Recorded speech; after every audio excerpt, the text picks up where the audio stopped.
अस्सलाम वालेकुम स्टूडेंट्स। पिछले लेक्चर में हमने इंजर्शन सॉर्ट के हवाले से बात की थी, उसका वर्स्ट केस और एवरेज केस एनालिसिस किया था। अब हमारे पास बबल सॉर्ट है। बबल सॉर्ट का हम एनालिसिस करते हैं। हमारे पास एक कोड है, हम इसकी वर्किंग देख लेते हैं। लेट्स से कि हमारे पास अगर वैल्यूज़ अरेंज्ड हैं तो तब क्या होगा। लेट्स से आपके पास 1 है, 2 है और 3 4 है। ऊपर आपके पास वाइल लूप लगी हुई है। यहाँ लिखा हुआ है कि स्वैप्ड एलिमेंट, अगर स्वैप एलिमेंट का फ्लैग ऑन है तो तब उसने ये काम करना है, नंबर ऑफ पेयर्स निकालने हैं और फिर उन नंबर ऑफ पेयर्स को आपस में स्वैप करना है। बबल सॉर्ट करता ये है इनर लूप के अंदर। ये देखिए, ये फार लूप है और ये कंडीशन लगी हुई है। लिस्ट आई को i+1 यानी पहली वैल्यू को पहली दूसरी वैल्यू से कंपेयर करेगा, दूसरी वैल्यू को तीसरी वैल्यू से कंपेयर करेगा, तीसरी वैल्यू को चौथी। अब हम बेस्ट केस एनालिसिस देख रहे हैं क्योंकि ऑलरेडी तमाम वैल्यूज़ सॉर्टेड हैं असेंडिंग आर्डर के अंदर। तो ये एल्गोरिदम क्या करेगा, इनर वाइल लूप इधर पहली दफ़ा आ जाएगा स्वैप फ्लैग एलिमेंट के अंदर और इसको आके चेक करेगा। तो 1 को 2 से कंपेयर करेगा, स्वैपिंग नहीं होगी। 2 को 3 से कंपेयर करेगा, ऑलरेडी सॉर्टेड है तो स्वैपिंग नहीं होगी। यहाँ भी स्वैपिंग नहीं होगी। इस पूरी अरे में स्वैप का फ्लैग जो है ऑन नहीं होगा तो ऊपर वाली वाइल लूप ये कैंसिल हो जाएगी और ये अंदर वाली लूप जो है एक दफ़ा होगी और स्वैपिंग कहीं नहीं हुई। बेस्ट केस में सिर्फ कंपैरिजन हुए हैं 3 n-1 जो है कंपैरिजन हुए हैं बेस्ट केस में, यानी n 4 साइज़ की है तो 3 कंपैरिजन उसने किए और वाइल लूप से भी खारिज हो गया और ये इनर लूप भी कंप्लीट हो गई। तो उसको पता चल गया कि ये सॉर्टेड है। लेकिन अगर ये सॉर्टेड नहीं है, लेट से वर्स्ट केस एनालिसिस के अंदर क्या होगा, आपके पास इस तरतीब में वैल्यूज़ पड़ी होंगी 4 3 2 1। अब क्या होगा, अब उसने 4 को 3 से कंपेयर करना है, स्वैपिंग हो गई, फ्लैग ऑन हो जाएगा और ये 3 को इधर कर देगा, i इज़ इक्वल टू 1 के केस में 3 इधर 4 इधर हो जाएगा। फिर क्या होगा, ये सारी वैल्यूज़ वैसे रहेंगी।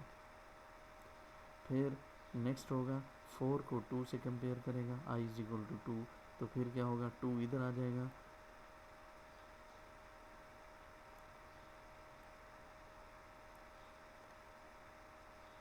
फिर क्या होगा 4 को 1 से कंपेयर करेगा तो फिर क्या हो जाएगा आपके पास 3 2 और 4 जो है आगे चला जाएगा। ये लिस्ट बन जाएगी पहली आइट्रेशन के अंदर, फेज़ 1 के अंदर।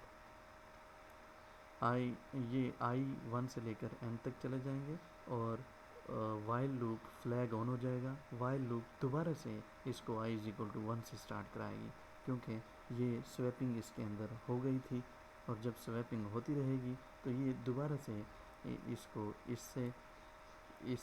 इससे और इसको इससे कंपेयर करवाएगा। अब एक फेज़ के अंदर आपने देखा जो मैक्सिमम वैल्यू थी वो अपनी लोकेशन पर पहुंच गई है। अगली दफ़ा उसको एक वैल्यू कम तक चेक करना है, इन वैल्यूज़ को चेक करना है। तो अब क्या होगा, नेक्स्ट फेज़ में वाइल लूप क्योंकि स्वैप फ्लैग ऑन है तो ये दोबारा से 3 2 से चेक करेगा। तो फिर क्या होगा, यहाँ से नेक्स्ट फेज़ शुरू हो जाएगा और 2 इधर आ जाएगा, 3 इधर और फिर 1 4 वैसे रहेगा। फिर 3 को 1 से कंपेयर करेंगे तो 2 1 3 4। ये इसको करने की आखिरी वैल्यू को चेक इसलिए करने की ज़रूरत नहीं है क्योंकि ये ऑलरेडी पिछले फेज़ में सॉर्टेड हो चुकी है। इस कोड के मुताबिक जो आपको किताब में नज़र आ रहा है ये इसको भी चेक करेगा क्योंकि यहाँ पे i+1 लिखा है, i+1 तो लिखा है लेकिन इसको कंट्रोल नहीं किया गया। तो नंबर ऑफ़ पेयर, ये देखें, ये नंबर ऑफ़ पेयर के हिसाब से पहले टोटल नंबर ऑफ़ पेयर अगर 8 थे, अगली दफ़ा 1 माइनस हो जाएगा, यानी अब 2 पेयर बचेंगे, इसको कंपेयर नहीं करेगा। नेक्स्ट हमारे पास ये फेज़ यहाँ पे कंप्लीट हो जाएगा। दोबारा क्योंकि स्वैपिंग हो गई है, दोबारा से 2 को 1 से करेगा, 1 2, फिर 2 को 3 से कंपेयर करेगा और आगे नहीं करेगा। एक कंपेयर स्वैपिंग फिर हो गई है। नेक्स्ट फेज़ आएगा तो फिर नेक्स्ट फेज़ में 1 को 2 से स्वैपिंग नहीं होगी, 2 को 3 से स्वैपिंग नहीं होगी, 3 को 4 से स्वैपिंग नहीं होगी और पेयर आगे जाने की ज़रूरत भी नहीं होगी। तो ये पहले ही कंपेयर पे वो बता देगा कि स्वैपिंग नहीं है, तो यहाँ पे आके आपका एल्गोरिदम कंप्लीट हो जाएगा। तो ये बबल सॉर्ट की एक्सरसाइज इस तरीके से सॉल्व हो जाएगी। इसको गौर से देखिएगा कि मैंने ये कैसे किया है, इसको प्रोसेस कैसे किया है, ताकि आप 3.2 एक्सरसाइज को सॉल्व कर सकें। अब हम चलते हैं एनालिसिस की तरफ कि इसका एनालिसिस कैसे होगा। आइए नेक्स्ट चलते हैं वर्स्ट केस एनालिसिस की तरफ कोड के मुताबिक। ये हमारे पास नेक्स्ट बेस्ट केस अभी मैंने कर दिया, n-1 ये हमने कर दिया। वर्स्ट केस एनालिसिस में आपके पास जो वैल्यूज़ थी उल्टी पड़ी हुई थी, कोड तो चला के हमने देख लिया है, लेकिन अब हम इसको बिल्कुल उसी तरीके से वर्स्ट केस एनालिसिस में ज़्यादा काम इसलिए हो रहा है कि स्वैपिंग हो रही है, उल्टी वैल्यूज़ पड़ी हुई थी 4 3 2 1। तो ऐसे केस में आपको ज़्यादा से ज़्यादा स्वैपिंग करनी पड़ेगी। कितनी करनी पड़ेंगी? n-1 से लेकर 1 तक। ये उल्टा इसलिए चलाया हुआ है कि आखिरी वैल्यू पहले दुरुस्त हो रही थी और जो पहली वैल्यू है वो आखिरी फेज़ में आके करेक्ट हो रही थी, इसलिए इसने लिखा है i = n-1 to 1। एक ही बात है, 1 to n-1 और n-1 to 1 सेम चीज़ होती है, इसलिए इसको बदला के लिख दिया है।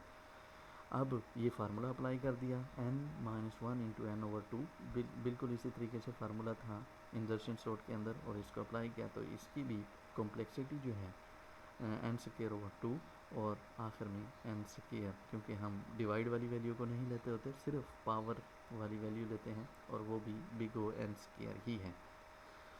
तो इसका मतलब वो इंजर्शन सॉर्ट की वर्स्ट केस एनालिसिस और बबल सॉर्ट की worst case analysis big O n² ही है। अब हम इसकी एवरेज केस एनालिसिस देखेंगे। एवरेज केस के लिए बिल्कुल उसी तरीके से जिस तरीके से इंजर्शन सॉर्ट के अंदर आपने पहले इनर लूप का वर्क निकाला था और फिर आउटर लूप का वर्क निकाला था, इनर लूप के वर्क को आउटर लूप के वर्क से मल्टीप्लाई कर दिया था। अब भी यहाँ पर हमारे पास 1/n-1 वैल्यूज़ हैं, क्योंकि पेयर्स हैं, जोड़े हैं। जोड़े जो है एक जोड़ा कम बनता है। अगर आपके पास 5 वैल्यूज़ हैं तो आपके पास 4 पेयर बनते हैं, तो इसलिए 1/n-1 यहाँ पे लिखा हुआ है, 1 से लेकर n-1 ci क्या है? इनर लूप का काम है, जो कि स्वैपिंग हो रही थी बबल सॉर्ट के केस में। ci को कैसे निकाला है ये देखिए, यहाँ पे हमने ci का वर्क निकाला है। j अगर आप लूप वाला कोड नेट से सर्च करेंगे कि वाइल लूप ना हो, using far loop bubble sort analysis code of bubble sort using far loop, तो आपको j की i और j की फॉर्म में कोड मिल जाएगा। जो इनर लूप है वो j की है, इसलिए यहाँ पे j लिखा हुआ है। जो आउटर लूप है वो i की है, तो यहाँ j = n-1 i लिखा हुआ है। ये इसलिए कि पहली ऊपर वाली लूप का 1 अगर आपके पास आया हुआ है तो इसका मतलब है कि एक वैल्यू दुरुस्त हो गई। अगर ऊपर वाली लूप i = 2 होगा तो इसका मतलब है 2 वैल्यूज़ दुरुस्त हो गई होंगी, और अगर i = 3 होगा तो 3 वैल्यूज़ दुरुस्त हो गई होंगी। तो आखिरी 3 वैल्यूज़ चेक नहीं करते थे, अभी मैंने जब कोड चलाया था तो वहाँ पेयर ऑफ एलिमेंट्स से कंट्रोल किया था, यहाँ i से कंट्रोल किया है, तो इसलिए लिखा है j = n-1, यानी आखिरी वैल्यू से i तक, यानी i अगर 1 है तो तमाम पूरी अरे चेक हो जाएगी, अगर i = 2 है तो पूरी अरे से 2 वैल्यूज़ कम हो जाएंगी। ये n-1 ये मैक्सिमम वैल्यू n है, ये छोटी वैल्यू है, तो आपको पता है कि समेशन के फॉर्म में छोटी वैल्यू नीचे लिखते हैं, बड़ी वैल्यू ऊपर लिखते हैं। हमने यहाँ कुछ नहीं किया, ऊपर वाली रकम को नीचे कर दिया और नीचे वाली रकम को ऊपर कर दिया है। और फिर यहाँ पर ये फार्मूला हमने पढ़ा था 1.10 में कि अगर हम कोई लिस्ट होगी और वो कांस्टेंट तक जा रही होगी, ये देखें j = i, ये कांस्टेंट ये हमारा सी है, ये कांस्टेंट से लेकर n-1 तक है, तो हम 1 से लेकर n-1 तक निकाल लेंगे। ये देखें, ये 1 से लेकर हमने n-1 तक निकाल लिया, और उसके बाद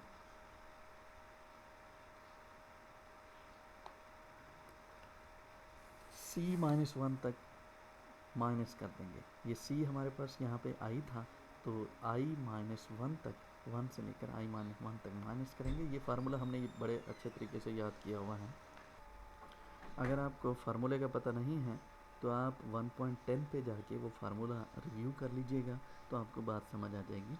अब जब ये फार्मूला अप्लाई हुआ है तो यहाँ पे हमने सिंपल नेचुरल नंबर वाला फार्मूला अप्लाई कर दिया है, n×n+1/2 वाला। तो n की जगह पर n-1 और n+1 की जगह पर n-1 +1 से कट किया, तो ये आपके पास जवाब आ गया है। यहाँ पे n नहीं है, हमारे पास i है, तो i-1 इंटू i/2, बिल्कुल ये इस फार्मूले के पैटर्न पर हमने ये अप्लाई किया। और 2 एलसीएम लेकर n² - n -i² plus i/2, ये ci इनर लूप का काम हमने निकाल लिया है। आउटर लूप के लिए एवरेज ऑफ n वैल्यूज़ निकालने के लिए हमारे पास 1/n-1 वैल्यूज़ हैं, क्योंकि बबल सॉर्ट है, एक पहली वैल्यू को दूसरी से कंपेयर करना है, तो एक वैल्यू कम आपके पास आती है। 1/n-1 i = 1 से लेकर n-1 तक, वो इनर लूप का जो वर्क है ci, उस ci की वैल्यू यहाँ पे पुट कर दी है।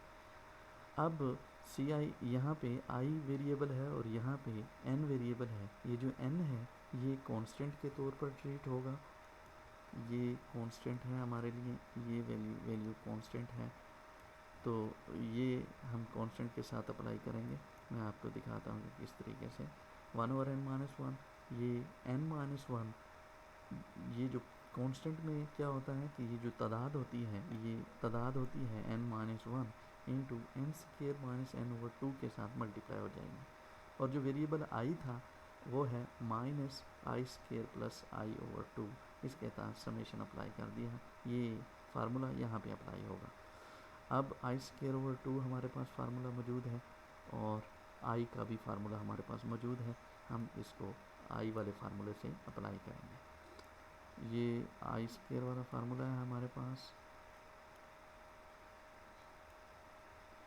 ये i² है हमारे पास, और i² का जो फार्मूला है हमारे पास, ये वो आप किताब में जाके देखेंगे 1/2, अजान हो रही है, अजान सुनिए। ये नीचे वाला जो 2 है वो हमने कॉमन ले लिया है, और ऊपर वाला -i², इसका फार्मूला हमने माइनस रहने दिया। i² का फार्मूला किताब में दिया हुआ है 1.15 पर, वो n×n+1 इंटू 2n+1/6 फार्मूला हमारे पास मौजूद था, वो अप्लाई कर दिया। ये फार्मूला बड़ा मशहूर फार्मूला हो गया है, n×n+1/2, ये हमने यहाँ पे अप्लाई कर दिया है। अब हमारे पास सिंपल क्या है, सिंप्लीफिकेशन है, वो मैं आपको सिंप्लीफिकेशन करके दिखाता हूँ। ये देखिए n-1, ये इसका एलसीएम लिया 6 और 2 का, तो ये हमारे पास 12 बना, n इंटू 2n-1, n-1 से n-1 कैंसिल हो गया, और ये 6 को 2 से मल्टीप्लाई किया तो ये 12 आ गया। तो ऊपर हमारे पास n इंटू 2n-1 बचा हुआ है, ये आ गया। दूसरी वैल्यू में से n-1 निकाल दिया तो 4 बच गया है, ये यहाँ पे n/4 हमने यहाँ लिखा है। फिर इन तीनों वैल्यूज़ में से 12 एलसीएम लिया और इसको मल्टीप्लाई किया है 12 के साथ, तो ये 6n² - 6n, और ये वैसे ही आपके पास आ गया, ये 3n आ गया आपके पास। आपको अगर ये एलसीएम वाली ये 5वीं क्लास या 6ठी क्लास में होता है, ये नहीं आता तो कमेंट्स करके मुझे बताइएगा, मैं आपको इसकी तफसील बता दूंगा। तो ये हमारे पास जो बड़ी पावर है 4n²/12, 4 से ये 3 कैंसिल, और हम पावर सिर्फ लिया करते हैं तो वो n² है, तो बिग n² बबल सॉर्ट की एवरेज कॉम्प्लेक्सिटी है। इसके एक्सरसाइज मौजूद है, बिल्कुल ऊपर मैंने सॉल्व करवा दी है, इसको सॉल्व कीजिएगा। Thank you very much. अस्सलामु अलैकुम।